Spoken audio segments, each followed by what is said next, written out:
Welcome back to part 3 of our interview here with Cole. I still appreciate you. Been 2 segments, and I'm still happy that you're here. I appreciate it.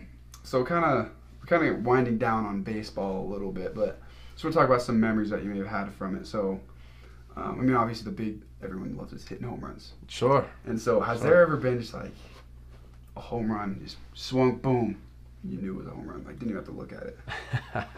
A few times, but I'm not. I'll be honest with you. I'm not much of a showboating type of guy. Yeah. So I don't like the bat flips. I don't do any of that. I usually just start to run, or just jog around the bases or whatever. But yeah, I have some really memorable ones. Last year we had the coolest opportunity. We got to play in Major League Stadium in Texas Ranger Stadium down in Dallas. So that was a ton of fun. And my first at bat down there, I actually hit a home run. It was probably the coolest moment that I can remember.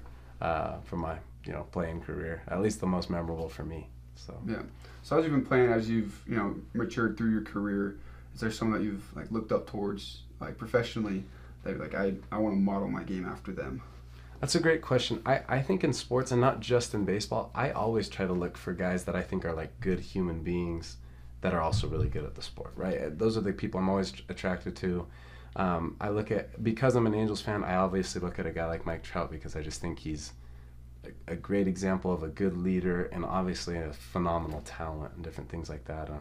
But there's players all around the league, that I really like to watch. I like Bryce Harper, obviously he being a member of the church and different things like that. I've followed him around and I'm always wanting to watch the things that he does. And he came and spoke to our team last year, which was pretty incredible. And I got to learn a couple things from him. So I like to follow good people that I believe are good people on the field and off the field. I've never looking for a role model.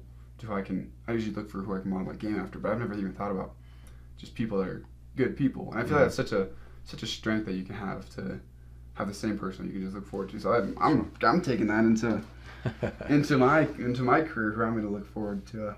Cool. So keep going with baseball. As we're still winding down. Sure. So I don't play very much. I didn't play very much growing up.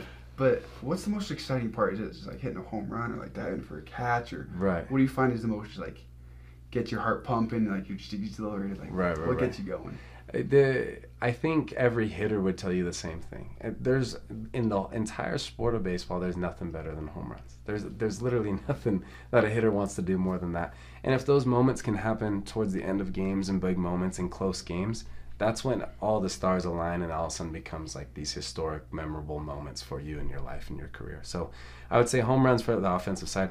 Pitchers, I would imagine having an entire outing or having an entire game that they pitch, especially for starting pitchers, and just having like a really good complete game. It's a little different for pitchers because it's not like one moment determines the whole game for you because they pitch so much and because they throw so many innings. I think it's like if you can put together a complete game, I think those are the ones that are most memorable for pitchers. Yeah.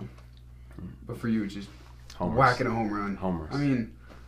That's awesome. That's all I try to do. You just watch a ball fly. how far is the stands away? How many feet is it? The center field usually it's about 400 and usually about 330 to 345 down the line. That's a long ways. You're sending that ball quite a ways. That's awesome. So, baseball's slowly coming to an end, which obviously you never want to happen. Sure. But after baseball's finished, what do you see doing? Yeah, I think for a while there, while I was in college, I think professional baseball is what I really, really wanted to do. I've had some opportunities, but none that felt good enough at the time. And now that I look back on those moments, I'm really happy with the decisions I made, even though that those might not result in professional baseball. I study finance at BYU.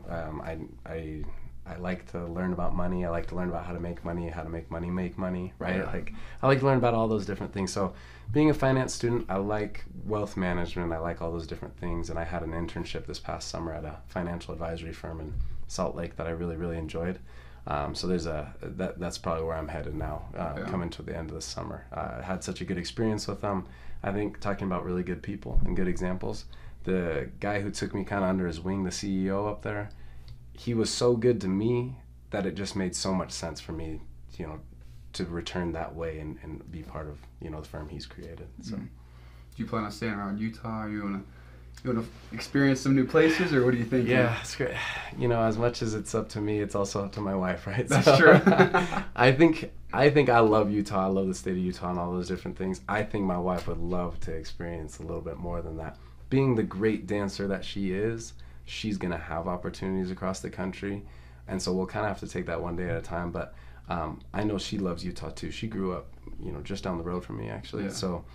Because of that, it makes a lot of sense to stay close because we got our family, you know, ties and different things like that close by. So I love Utah.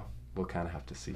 If you could, say you have no ties to Utah, if you can move just anywhere, where do you think you'd go? Dang, if I had no ties to Utah, that is tough. I like, you know, I like Texas. Different places in Texas I think are cool. I like San Diego, but I don't love how hard it is to live in California. That's true. I went to San Diego. I went to SeaWorld like last Memorial weekend. Yeah. Such a fun place. It's just Wonderful. like 70 degrees like the entire year. All year long. It's wonderful. But yeah, just living there is just so hard. Gas is like $6 a gallon. When I was like, that's what I'm saying. This is brutal. That's what I'm saying. So anyways, the way of life down there, you got to have some money. And that's something I don't have. So Yeah. Yeah, You'll get there. I'll get there. Well, I appreciate your time. Anything you want to say to Cougar Nation before we start winding down? Sure. I would say the one thing is we as players, I think sometimes we take for granted how amazing it is to have so many fans show up to our games. And it's not just one sport. It's not just our football team that's so amazing. It's not just even our basketball team that's amazing. Like, we get to play in front of more fans at our home games for baseball than we get to play in front of anywhere we really go. And that is something that really sticks out to me, and it always has. It's been such a blessing. You know, I played at Salt Lake.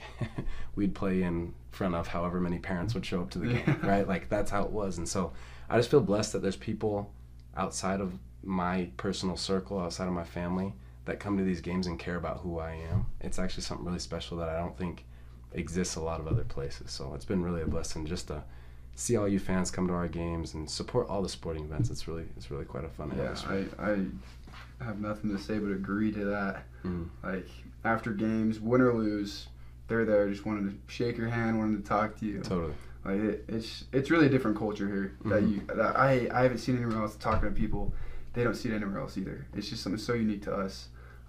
Absolutely. And it's such a big blessing. It is. It truly is.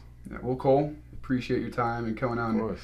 And having a quick conversation with me just for Cougar Board, and we appreciate all you fans, everyone watching this, and all the supporters, so that we can keep doing this.